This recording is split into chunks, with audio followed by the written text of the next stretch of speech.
YouTube? I know it's been a while, but Alpha White was back with some more reactions. This time, I've been catching up on some Casual Geographic videos. I haven't been doing like reaction videos to them because I've got a lot of other stuff I'm working on right now. But for right now, we can go ahead and get into this one because in the videos of him that I've seen, I love whenever he talks about honey badgers because honey badgers are just hilarious to me. So you might have noticed that my surroundings are a little different. I'm currently in the process of getting into another location right now, so it's gonna be a little while. I might be able to do a few more of these reaction videos in the next couple days. But on the 16th, I will be going off to take care of something else for my job, and once that's going on, I'll be gone for like 10 days, 10, 11 days. Once that's all done, I'll be able to come back, and by then I should have all the necessary stuff taken care of to get me into my next place. So, with that said and done, we're going to go into this. But before we get into that, I have some awesome, awesome news. Gaming Glatorius now has official art. It's not art that's going to be featured very much on the channel. It's not going to be like on post. It's not going to be on like the header of the channel or anything. But it is some neat little art in order to try and entice some extra attention towards when Reaper and I next do an Adeptus Glatorius podcast episode. This next episode being, of course, on the revival of Gilliman and what he's been up to in the modern 40k. Additionally, I am also going to potentially try and do some standalone 40k lore videos where I kind of just talk about things in 40k in smaller, more bite-sized formats. Not going to be full podcast episodes, but they are going to be some lore episodes. That way people who visit the channel and don't know much about the franchise can still learn about them from yours truly. I'm still working on that, working on getting the scripts taken care of, and once I get that, I can go ahead and start getting visuals, music, and all that other stuff taken care of as well.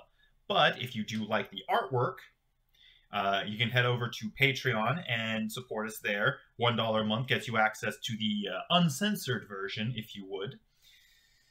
But yeah, let's go ahead and get right into it. This is Casual Geographic's Why Honey Badgers Don't Fear God or Lions. Let's go ahead and get into it.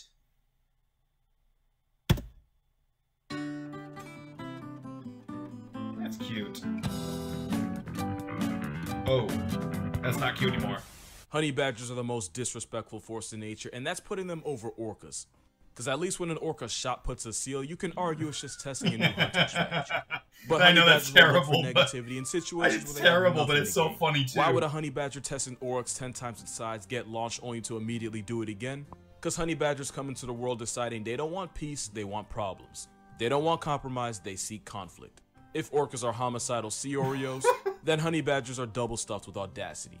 If I ever make a list of the top 5 animals with black Air Force energy, honey badgers would be a first ballot choice. But like any kid that acts out in school, to really understand just what makes a honey badger such a one-man hate campaign, you gotta look at its family. When you talk about mammalian carnivores, you can really simplify it into 2 classes, Team Cat and Team Dog. Team Cat would be feliform, which translates to cat-like carnivores, which would obviously include wild cats, but also cats that aren't really cats like hyenas, mongooses like the meerkat, and a bunch of other animals you've probably never heard of. On the other side is Caniformia, which are the dog-like carnivores.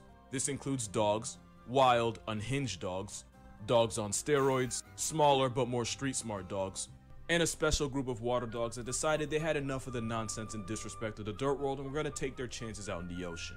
Results have been varied.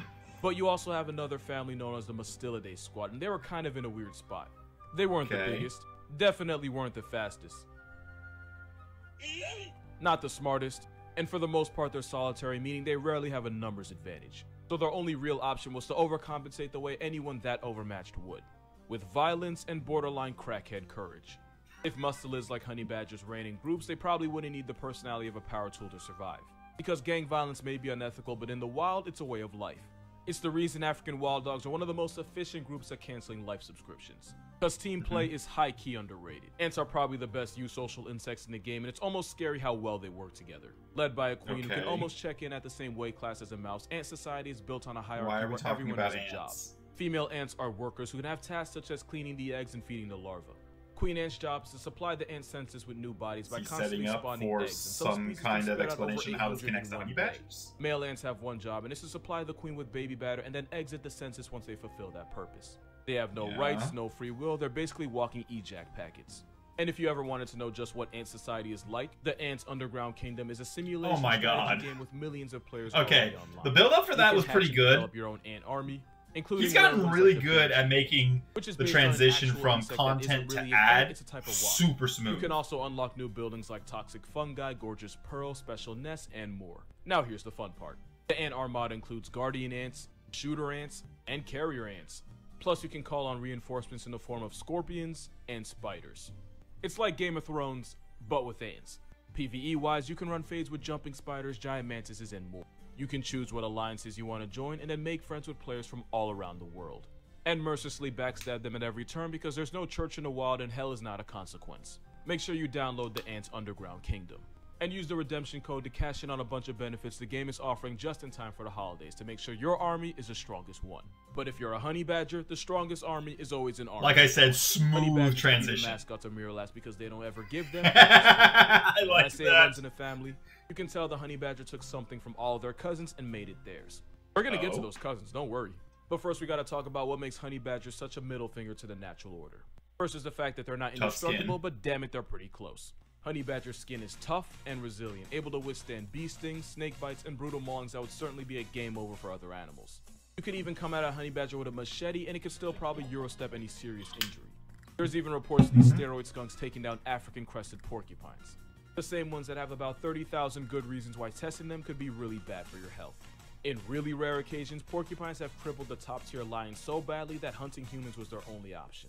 In 1965, after a lion nicknamed the Man-Eater of Darajani was finally put out of commission, it was discovered that it had been gored by a blade beaver, with one of the quills being lodged in its fractured teeth and another one nearly piercing its brain. I think I see the end of the quill sticking out of its nose there. On a t-shirt.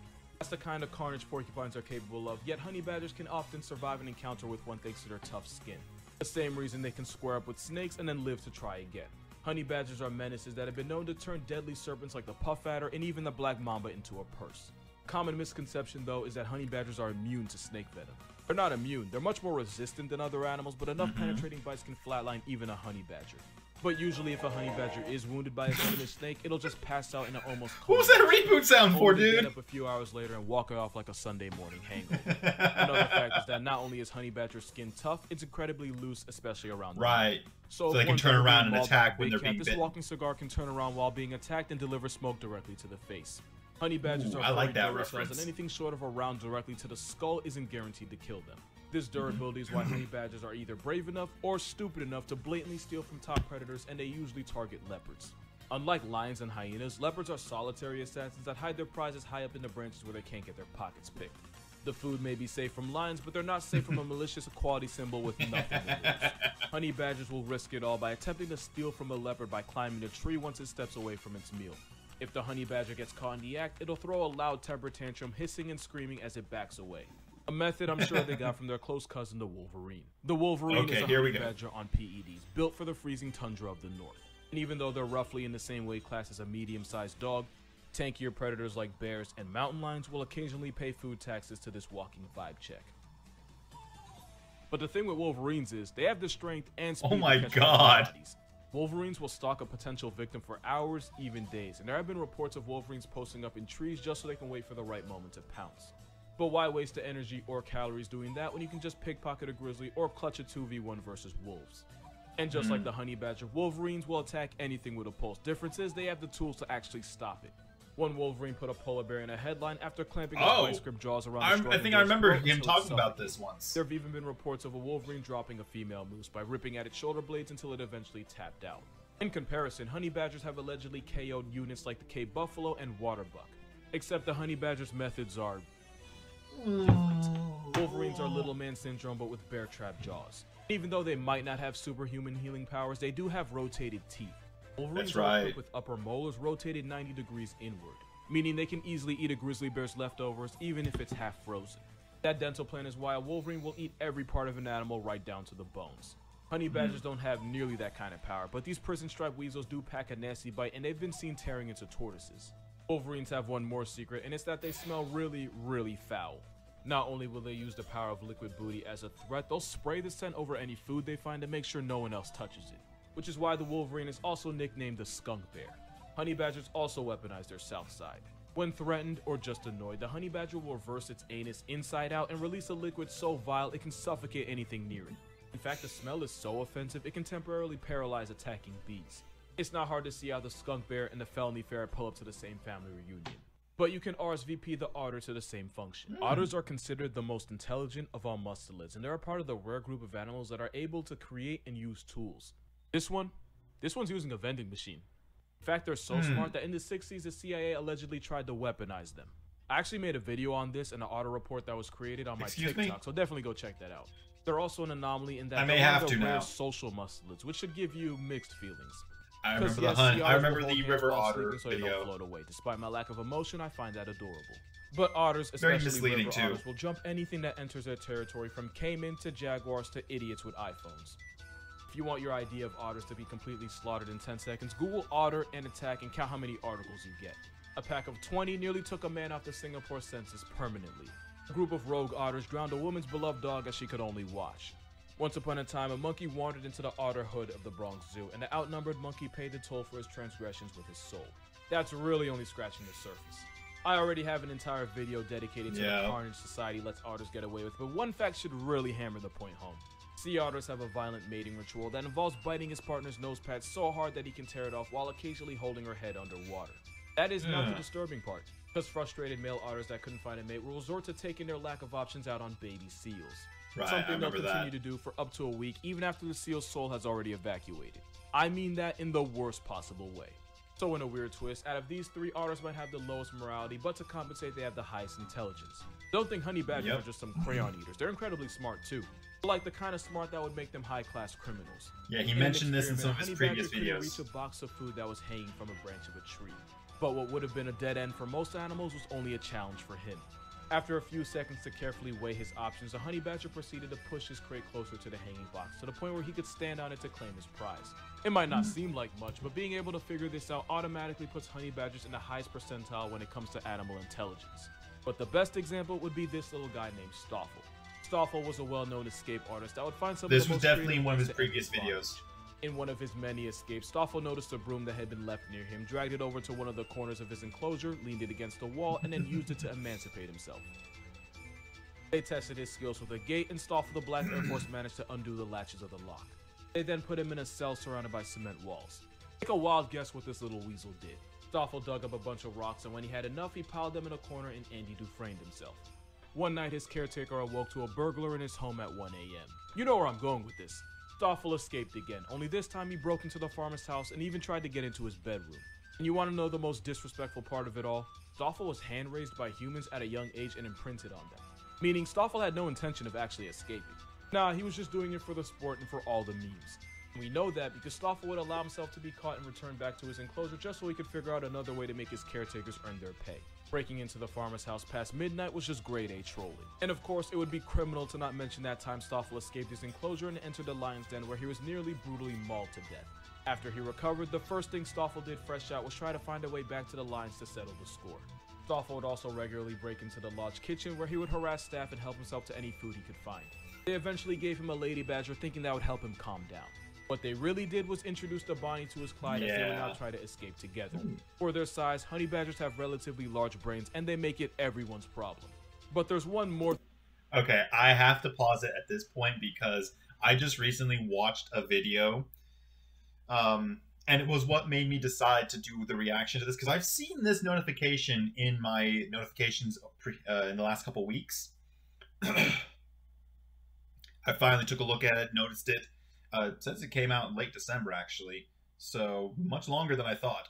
But in any case, recently I was watching some honey badger videos, and I came across a video of Stoffel, and the guy kind of in charge of that zoo talking about how, like, oh yeah, you ain't getting out now, Stoffel. And that damn honey badger's like, bet. Okay, who else? Who else, my guy? Thing about them that really makes them a menace to society, and for that you have to look at its third cousin, the stoat. The stoat is one of the smallest of all mustelids, yet they regularly put prey 10 times their size out of commission. They do this by relentlessly chasing their prey, which are usually rabbits, until the prey eventually drops to exhaustion. Only then will the stoat deliver a devastating bite to the back of the skull. And once the stoat locks in on its target, there isn't a force in nature that can stop it. The stoat is so hyper-fixated that it'll even ignore rabbits that might be closer just so they can commit to pursuing its original target. That crackhead determination is not foreign to the honey badger. The only way a honey badger can fend off leopards, hyenas, and even the occasional lion is by constantly squirming, hissing, and biting until the attacker eventually decides it's not worth the calories. Even if they eventually do go out of commission, you can be sure the honey badger did not go quietly. The badger's stubborn nature is probably best summed up when you see what they do for honey. Honey badgers love breaking into beehives to eat energy-rich honeycombs. Unfortunately, that often means getting a face full of African bees, which are more aggressive and more nasty than their European cousins. But these honey weasels will continue to eat even while being actively swarmed and attacked by bees. And even though they're resistant, they're not 100% immune to bee stings. Honey badgers have been known to keep raiding the same beehive for honey until they eventually get stung to death. But honey badgers don't care, they live life balls first with no fear of consequences. This willpower is how 2 honey badgers stepped to 6 young lionesses and still managed to survive. At one point, the honey badger found itself in the jaws of death, only to use its loose skin to turn around and bite the lion down. Yep. This leopard tried harassing a young baby badger, only to end up cosplaying as a cheetah once Mama Badger inserted herself into the conversation. Speaking of cheetahs, honey badgers remember this one too. That it's widely believed that cheetah cubs evolved to mimic their coloring to avoid confrontation with predators.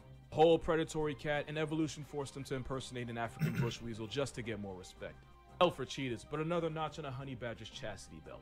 I say chastity because they don't give a f. With the strength and durability of a wolverine, the intelligence and morale deficit of an otter, the pure coke-fueled willpower of the stoat, the honey badger is the only thing alive that can make a bowl cut intimidating. And that's gonna do it for this video, which was by far one of my most fun to make. If you want to support this channel, my Patreon. It was fun to watch too. Also, like the video or suffer a honey badger vasectomy. Other than that, drink water, hug your parents, happy holidays, and see you in the next one. Yeah, I've seen those 2 videos. Okay, so yeah, that was a lot of fun to watch. I do think honey badgers are one of my favorite animals. I don't want to go too close to them for self-explanatory reasons. But yeah, that was a lot of fun to watch. I really enjoyed that. Oh my god. So yeah. Not much to say about that. That was a good video. So I'm gonna go ahead and wrap this up because I gotta get ready for tomorrow. It's already like pretty late in the evening. I gotta start getting into my evening routine and get ready for bed. But if you're new to the channel, hit that subscribe button. If you like this video, indicate so down below. And if you have suggestions for future videos, drop them in the comments. If you enjoy the artwork that has been made for the channel, you can head over to Gaming Glatorius' Instagram and Twitter to see the larger version, and to Gaming Glatorius' Patreon page if you want the uncensored version. With all that said and done, I've been Alpha White Wolf. I'm signing off. You keep howling, Wolfpack.